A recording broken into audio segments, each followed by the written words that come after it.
Gerardo, ¿cómo estás? Me da mucho gusto saludarte. Buenas tardes y gracias por contestarme. ¿Qué tal, Joaquín? ¿Cómo estás? Un saludo a ti y a todo tu auditorio. Bien, he visto que has estado analizando este informe de Coneval y pues me parece que tú eres una voz extraordinaria acreditada para explicarnos porque en la discusión fuera de los círculos oficiales o económicos y académicos no nos ha quedado claro. ¿Tú nos puedes decir en qué número subió el número se redujo el número de pobres que pasó obviamente a la clase media? ¿Cómo está? ¿Cómo está el tema de la pobreza extrema? ¿Cómo está el tema de los mexicanos con accesos a servicios de salud y otros aspectos que tú has estudiado y comentado detenidamente? Adelante, Gerardo, por favor. Sí, con mucho gusto, Joaquín. Mira, voy a tratar de responder esas preguntas, que son, primero, el número de personas en situación de pobreza disminuyó en 5 millones entre 2018 y 2022. Eso es el resultado, creo, más importante de las estimaciones del Coneval, una reducción de 5 millones de mexicanos o de 8.9 con respecto a 2020. Entonces depende cuál sea el punto de comparación. A mí me gusta más compararlo contra 18 para evitar el problema, pues obviamente del 20 que fue la pandemia. Entonces, de inicio, digamos, de fines de la administración anterior a este momento, el 22, una reducción de más de 5 millones de personas. Ese es el dato incontrovertible, el dato que dio el Coneval y creo que el más importante y el más relevante. Luego, en términos de la pobreza extrema, hay dos tipos de resultados, porque la pobreza se mide, el Coneval la mide por ingresos o por múltiples dimensiones, incluyendo los temas de salud, educación, alimentación, vivienda, etcétera. En términos solo de ingresos, la pobreza extrema es la más baja desde que tenemos registro. Eso fue de 12.1%, y desde que medimos la pobreza por ingresos, que es desde 1992, este es el dato más bajo. O sea, es un buen indicador, es una buena señal de cómo estamos hoy, incluso con respecto al pasado. Sin embargo, cuando tomamos en consideración las otras dimensiones, la salud, educación, etcétera, en realidad se mantuvo prácticamente constante, porque la tasa fue de 7.02 en 2018 y es de 7.06 en 2022, o sea, prácticamente se mantuvo constante cuando tomamos en cuenta, insisto, las otras dimensiones. Entonces ahí no hubo avance en la medición multidimensional, hubo avance en la medición solo por ingresos. Ahora, eso se debe básicamente a lo que ocurrió en los indicadores de acceso a ciertas carencias de derechos sociales.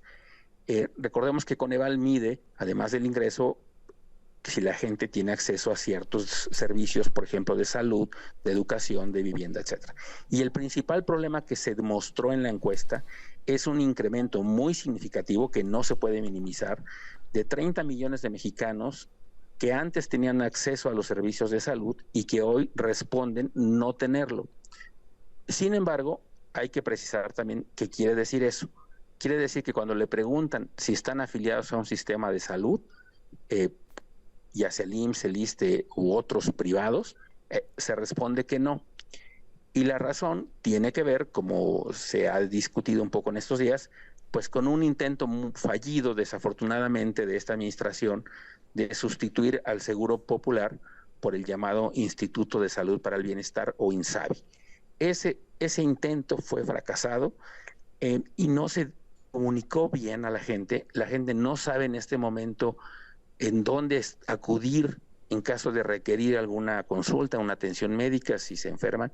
No tienen la información clara, como sí lo tenían antes con el Seguro Popular, que podría ser criticado en muchas dimensiones, pero tenía una cosa muy bien, que estaba muy bien registrado quién tenía derecho a qué, a dónde tenía que acudir, etcétera. Y ahora con el INSABI, pues no funcionó, y ahora de hecho tan no funcionó que esta propia administración decidió sustituirlo por un nuevo ente que es el IMSS Bienestar.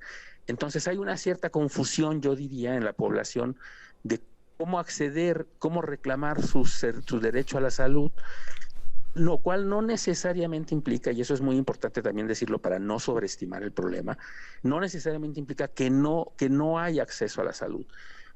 Posiblemente si van a la clínica a la que iban antes con el Seguro Popular, pues seguramente los atenderán, porque las clínicas y los hospitales públicos ahí siguen. Sin embargo, el presidente lo que ha dicho y dice muy repetidamente en las mañanas es: hay acceso universal y gratuito y por eso no necesitan registrarse. Pero los mexicanos sabemos, porque históricamente así ha sido, que nos gusta tener un carnet, una información, una credencial que nos diga a dónde debo ir.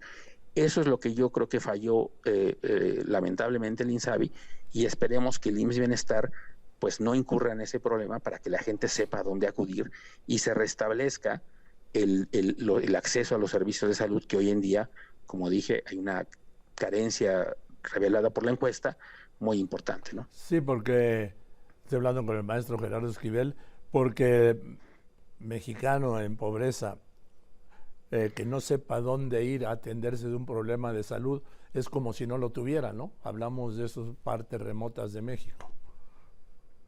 Así es, de hecho, los estados donde más creció esta carencia, pues son los estados más pobres, que tiene que ver un poco con esa carencia de información. Son seguramente comunidades más dispersas, que sí requieren información de qué hacer y a dónde acudir. Yo quiero creer que el acceso efectivo a la salud no ha disminuido, porque, insisto, los hospitales, las clínicas siguen ahí. De hecho, posiblemente creció el número de hospitales y clínicas, porque recordemos que había muchos hospitales en proceso de construcción sin terminar, que acabó esta administración. Había muchos hospitales que eran auténticos cascarones, que no estaban equipados, que esta administración, así lo ha reportado, ha estado equipando. Entonces, uno pensaría que el acceso efectivo a la salud ha crecido, pero en la medida en la que no se resuelva el tema, pues un poco administrativo, logístico, si queremos, pues la gente tiene una preocupación y una incertidumbre genuina, que es a dónde acudir. Y creo que eso pues hay que resolverlo, sobre todo pues, en beneficio de las personas de mayor pobreza, de mayor necesidad, más vulnerables, que, insisto, son donde ha crecido más este indicador de carencia de acceso a la salud. Gerardo Estrada, Sí. Hablábamos de perdón, Esquivel, te digo. Esquivel. Tengo una fijación, Gerardo, discúlpame otra vez. Sí, no te preocupes, Joaquín. Oye, Gerardo Esquivel, dime una cosa, nos diste los porcentajes, para que nos quede claro.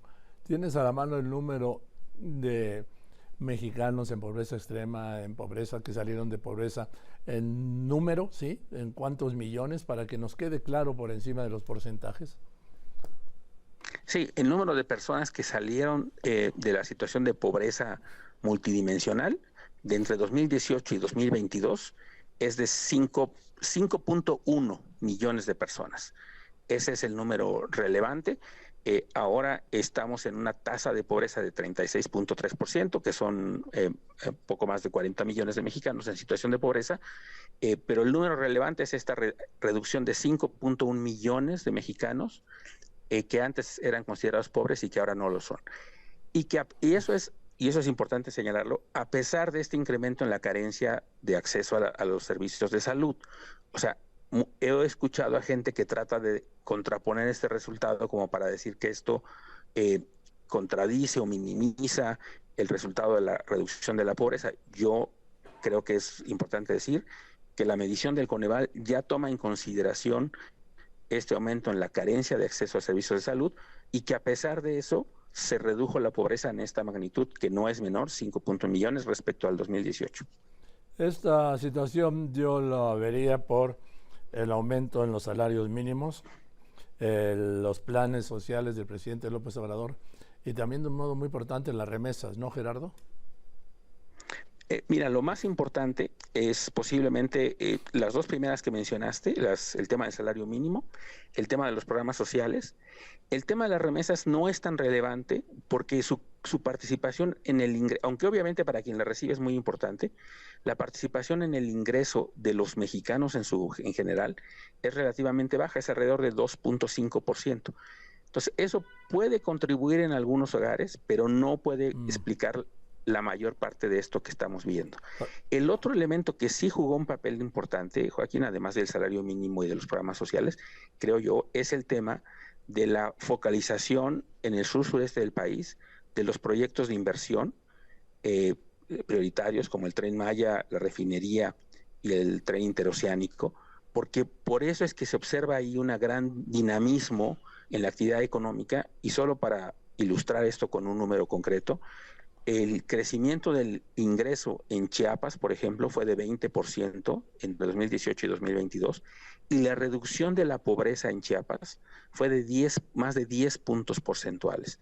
Ese es un ejemplo, creo, de que una cosa que está operando es este énfasis también en lo regional, en el desarrollo territorial, que mucha falta hacía porque, como sabemos, México es un país muy heterogéneo, muy desigual regionalmente, y las brechas de desarrollo entre el norte y centro del país versus el sur-sureste eran muy amplias, y lo que hemos observado con esta encuesta y las mediciones de pobreza es que eso se ha venido reduciendo afortunadamente. Es que del sureste yo recuerdo muy bien a lo largo de los años, Gerardo Esquivel, que decían, por ejemplo, Yucatán, Chiapas, sobre todo, y Oaxaca, pues que no tienen industria, ¿no?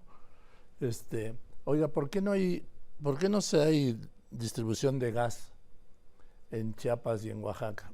Pues es que no hay industria. ¿Y por qué no hay industria? Porque no hay gas. O sea, este círculo vicioso perverso, ¿no?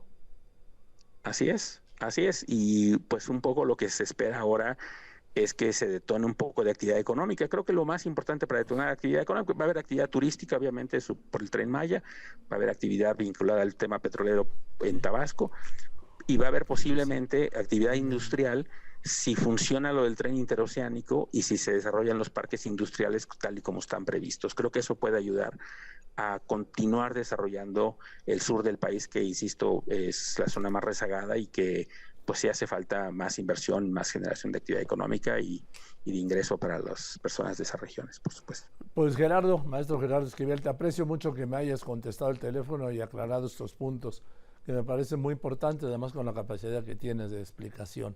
Te mando un abrazo.